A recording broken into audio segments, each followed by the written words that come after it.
Fonzie after 5.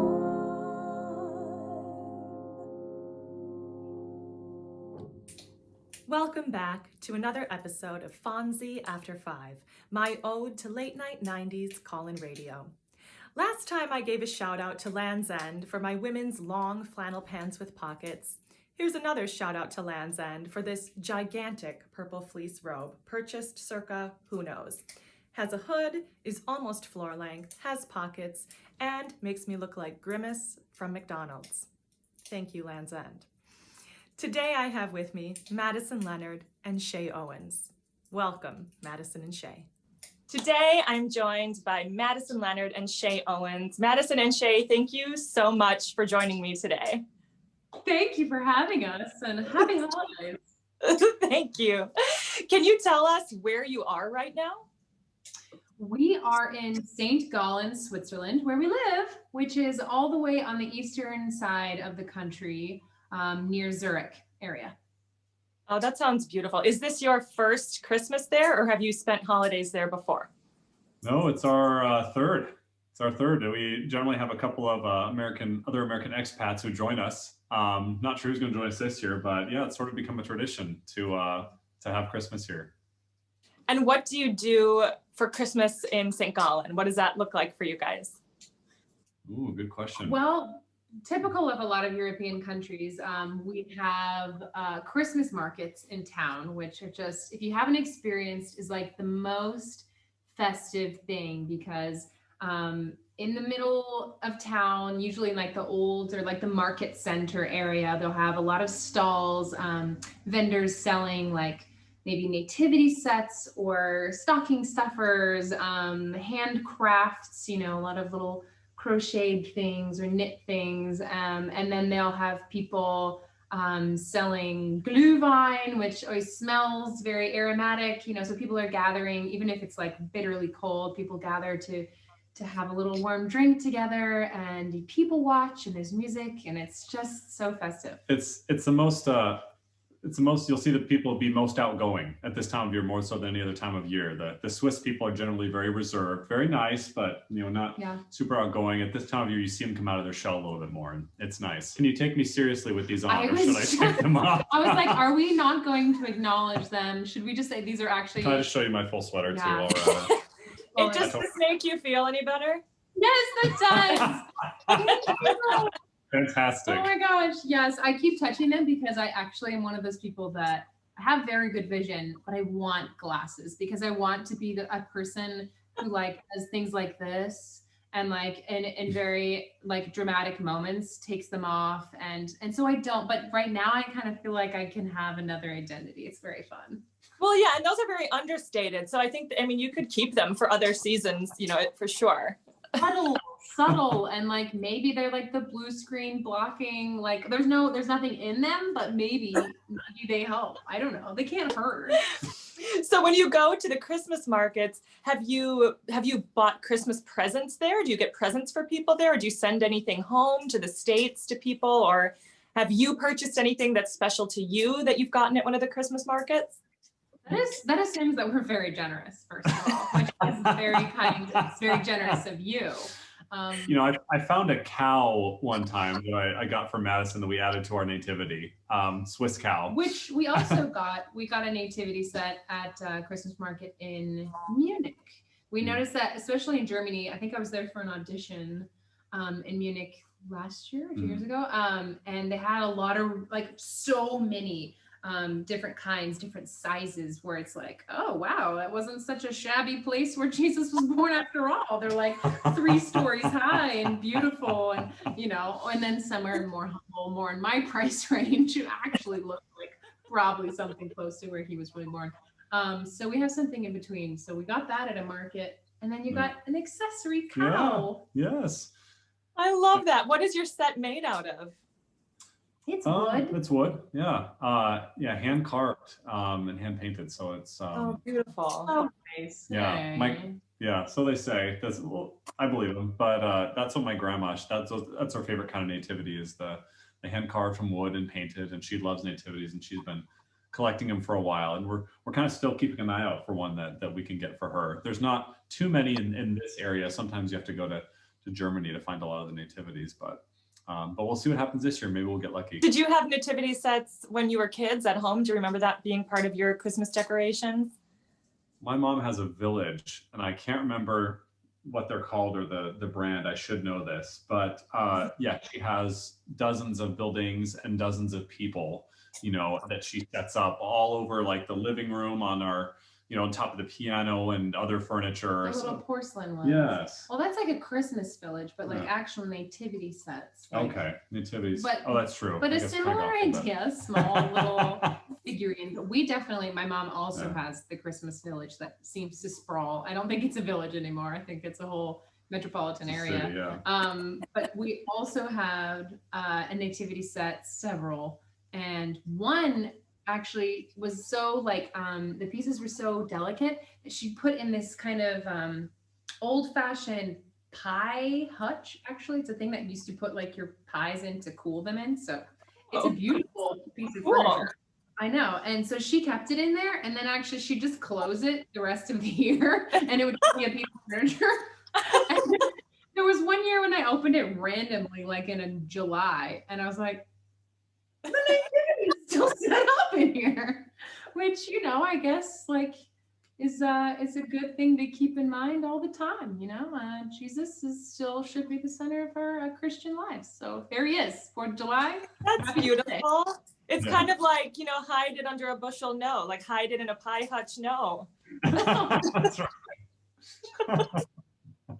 So Shea, do you buy pieces for your mom's village? Is that like a go-to Christmas gift to add on to her village, or does she kind of manage the urban sprawl?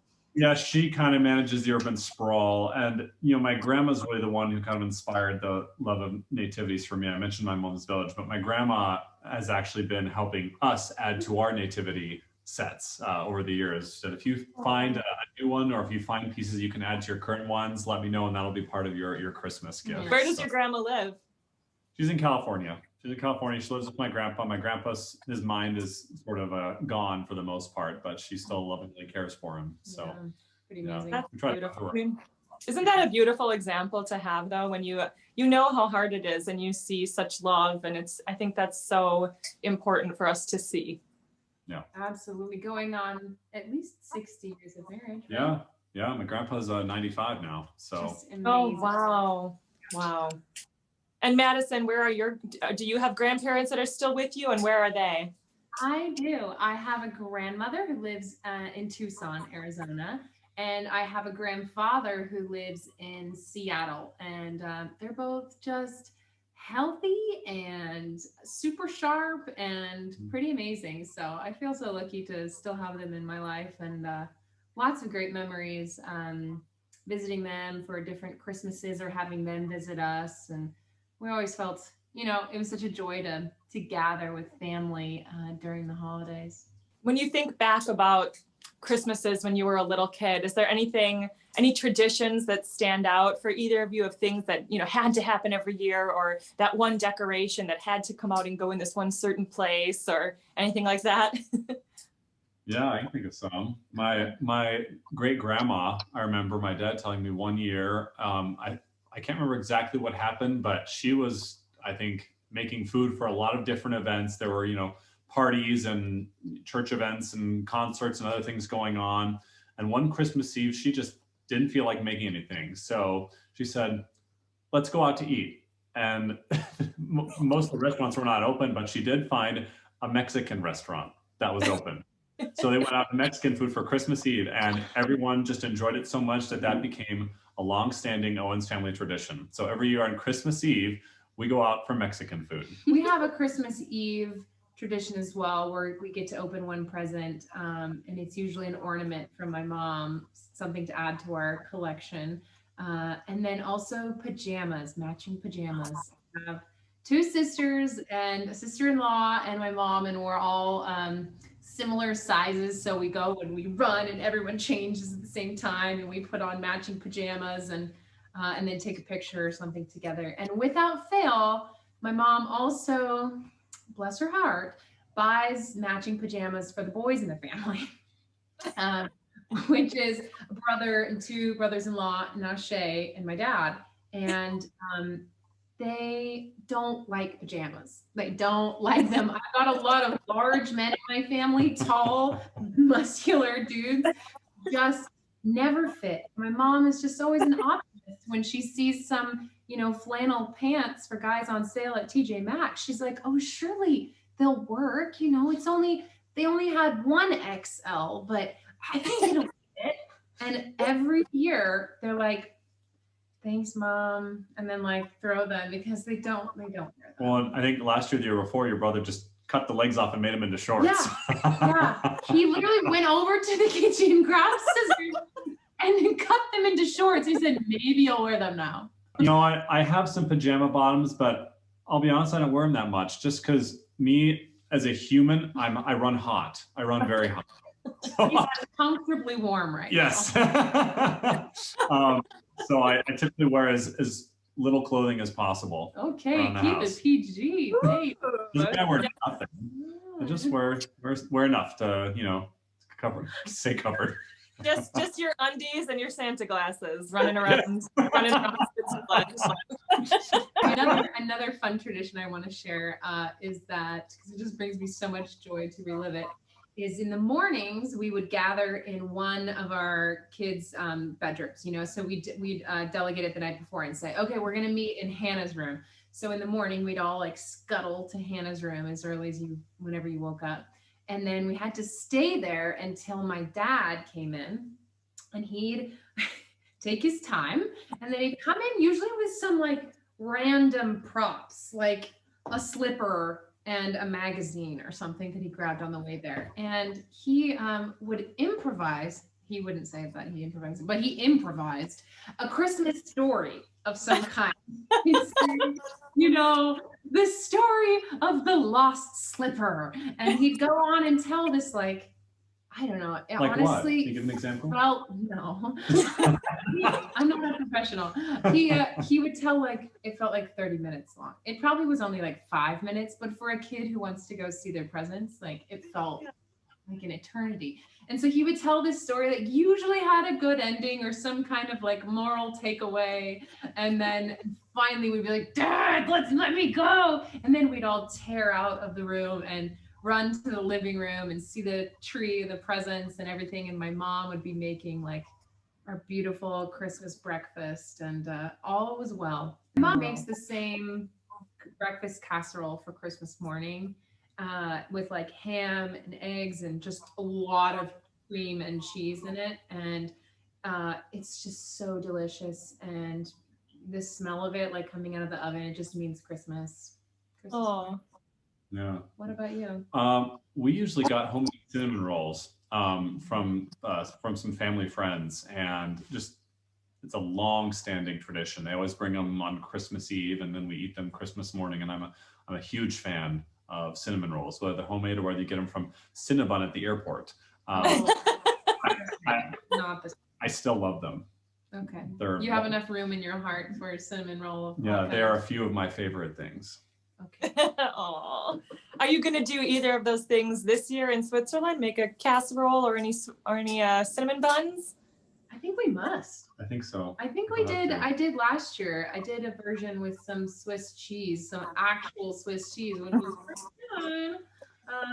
She's an amazing. She does amazing things in the kitchen. I try to learn where I can, but and he does an amazing thing with eating food. So it's.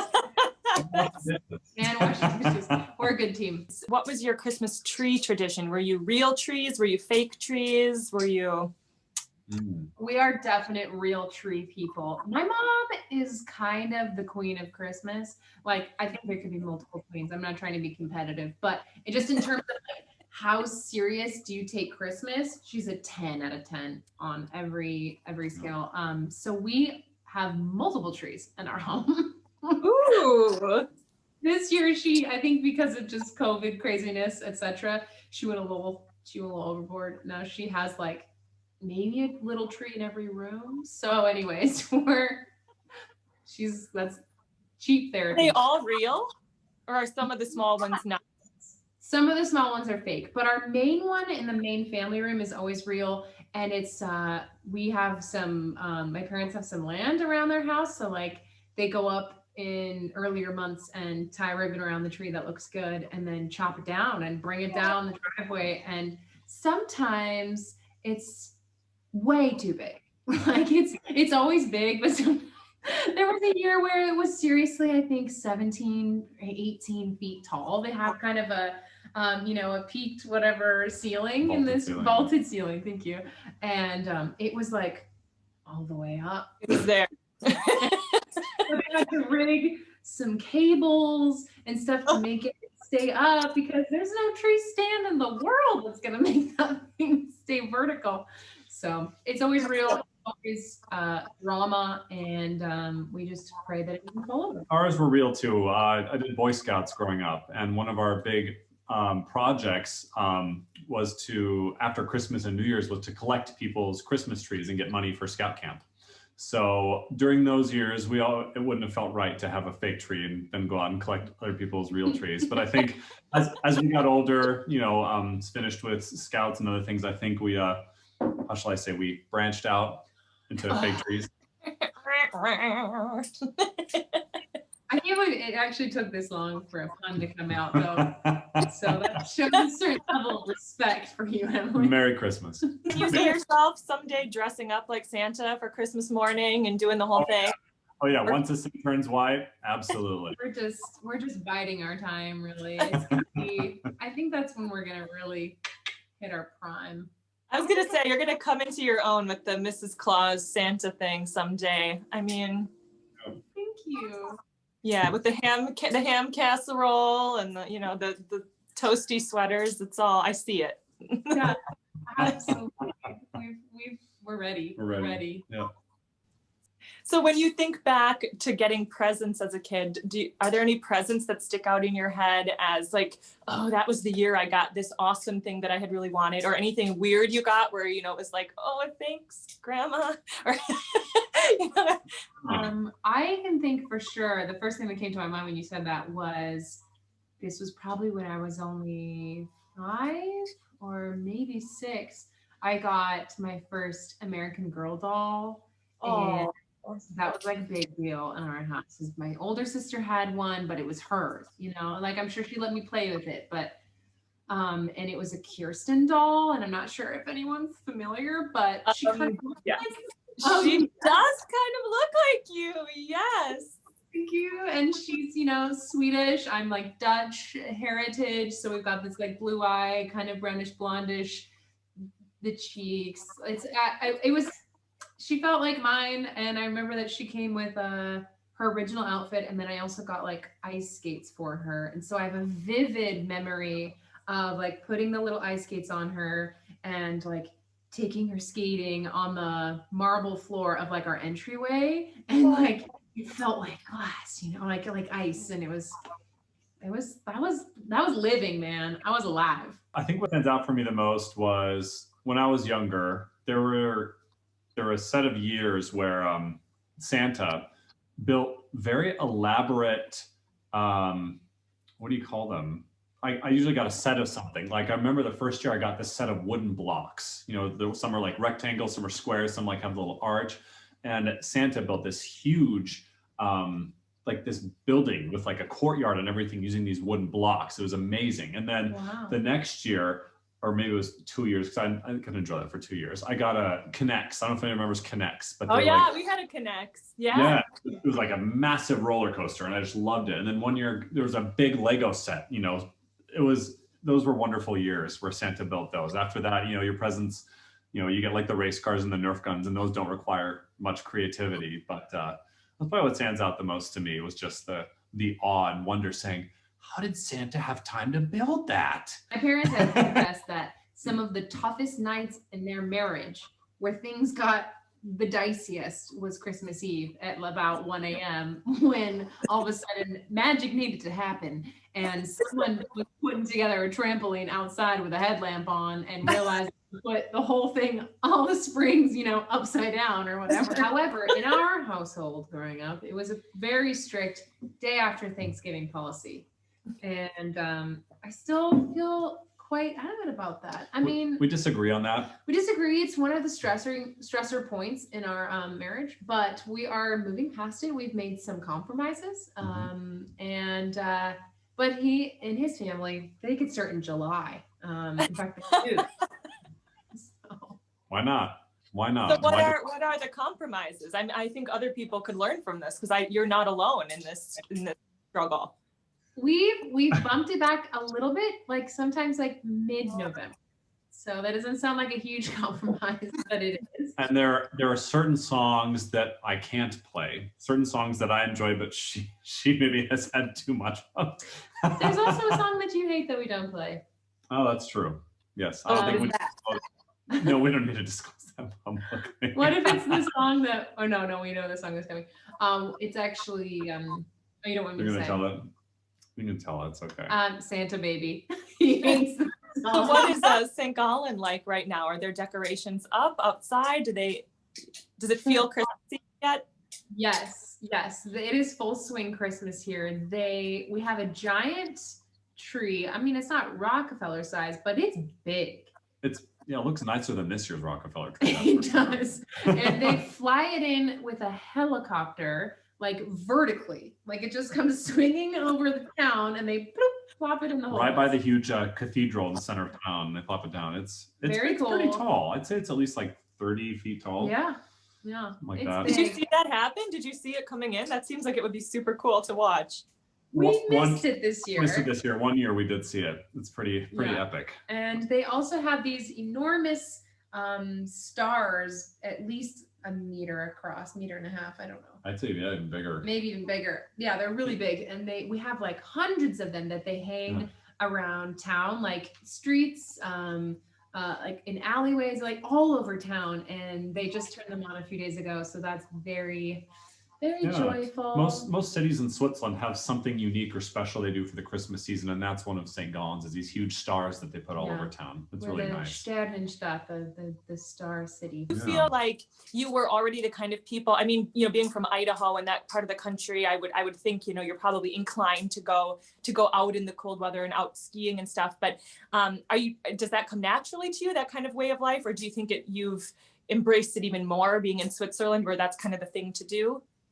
I definitely grew up that way. You're spot on about Idaho, and like that was just winter just meant different kind of activities, not like total lull in activity. It was just like, okay, now here we get our different clothes out and different boots, and we're going skiing or snowshoeing or whatever. I think it's been more of an adjustment for you. For the winter stuff, yeah, definitely. Winter activities are more of an adjustment, but she's teaching me, like skiing. She's helping me learn because I didn't do much of that growing up in Arizona.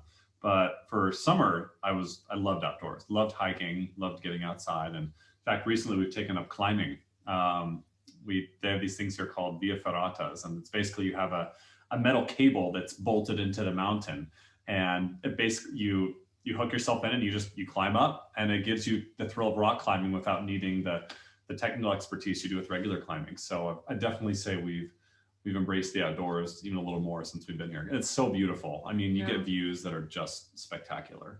So were your family's Christmas card or Christmas letter writers or senders?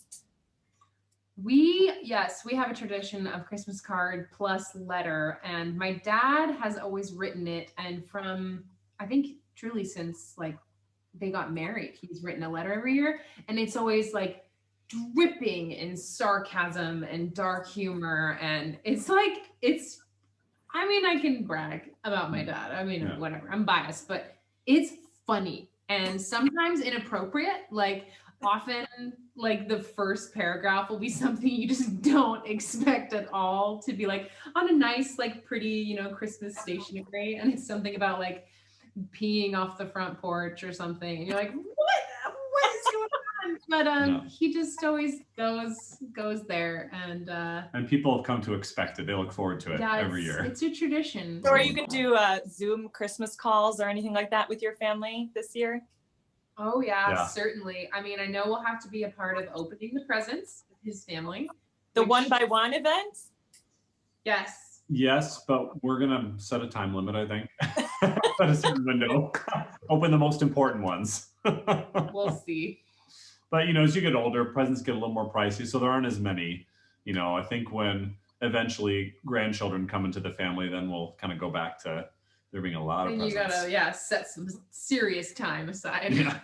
Well, you guys, it was so fun talking to you about, I love reliving people's childhood memories and kind of traditions with them. It's really fun to see what, is right on the surface and what, kind of pops up when you start thinking. So it was really fun to hear about everything and your new Christmas, traditions in St. Gallen. And I mean, it's just great to see you. Thanks. Thanks for having us. It's such a joy. Yeah. Thank you so much for joining me, Madison and Shea. It was so great to see you. And before we go, what song would you like to request today, and who would you like to dedicate it to? We would like to request I'll Be Dreaming of a White Christmas, and we would like to dedicate it to our grandmothers. We have 3 of them, Pat Leonard, Yvonne Owens, and Janelle Daw. We realize that they all live in warm weather climates. So the odds of a white Christmas are low, but we will likely have a white Christmas here. We'll be thinking of them, and they'll be with us in spirit for sure for Christmas. I love that. All right, well, here you go. Here is White Christmas. Hi, this is Amanda Majeski. And Sam Handley from Sheboygan, Wisconsin.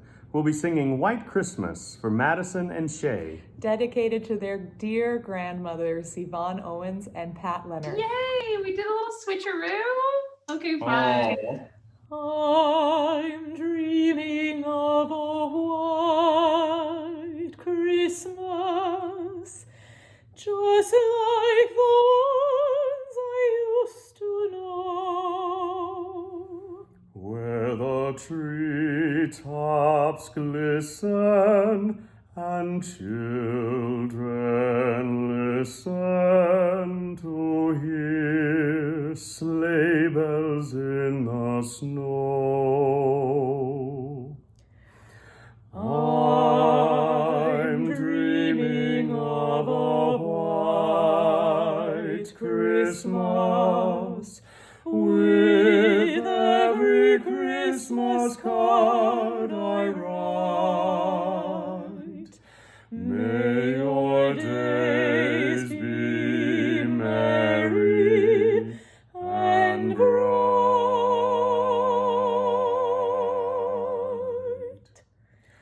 and may all your Christmases be white.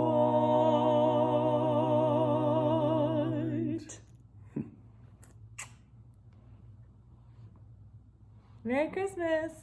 That was so beautiful. It was. Oh, thank Yeah. you, and Sam. That's Thank you. So gorgeous. Our grandmas will love it. Yeah.